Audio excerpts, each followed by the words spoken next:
लीना 26 साल की एक फोटोग्राफर न्यू हैम्पशायर के जंगलों में बने पुराने राइटमोर होटल पहुंचती है। उसका मकसद था एक खास फोटोशूट करना, पर वह नहीं जानती थी कि होटल उसे देख रहा है।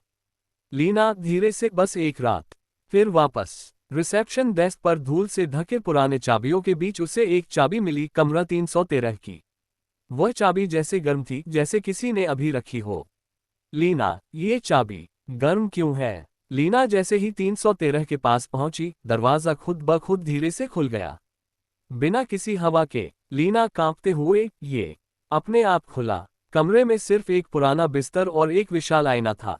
बाकी सब धूल में डूबा था, पर वो आईना बिल्कुल चमक रहा था, जैसे आज ही साफ किया गया हो। आईना, गहराई से देखो, उसे ढूंढो। लीना ने कुछ तस्वीरें ली। जब उसने कैमरे में देखा तो उसमें एक सफेद कपड़ों में औरत खड़ी थी, सिर्फ आईने में। असल में कमरे में कोई नहीं था। लीना डरी हुई, ये कौन थी? मैं तो अकेली थी। कमरा अचानक बदल गया। अब वह नया सा लग रहा था। मोमबत्तियां जल रही थीं। बिस्तर सजा था, पर कोई कोने से देख रहा था। आवाज, अब वह तुम्हें देख रही है।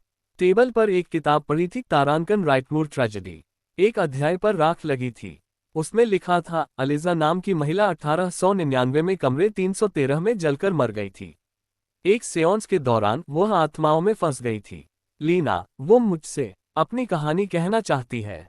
आईना अचानक दरक गया और उसके किनारों से खून बहने लगा। लीना दरवाजे की ओर भागी, लेकिन दरवाजा खुद ही बंद हो गया।